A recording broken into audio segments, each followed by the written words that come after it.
Hello, আমি পায়েল। প্রতিদিন হলুদের সঙ্গে মা মাঝে মাঝে আমাকে নিম পাতাটাও দেয়।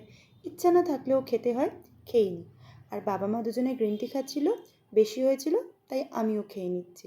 আর গ্রিন টি খেতে খেতে মায়ের সঙ্গে কালী পুজো, ভাইফোঁটা সব কিছুর প্ল্যানিং চলছিল।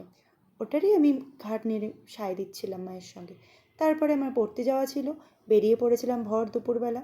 বাড়িতে এসে আমার ফেভারিট কিছু রান্না ছিল, লাইক গিরি, গুলে মাছ। তোমরা কে কী বলো গুলে মাছকে আমি জানি না, আমাদের গুলে মাছই বলে।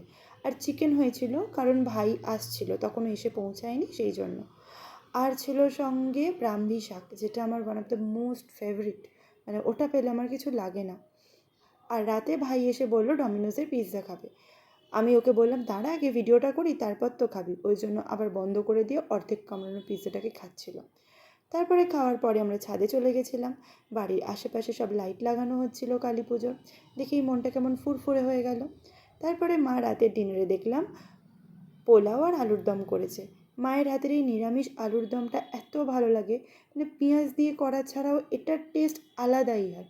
আমি তো মানে ভাতের অর্ধেক খাই, পোলাও ডাবল খেয়ে নিই। মা সেটাই বলে।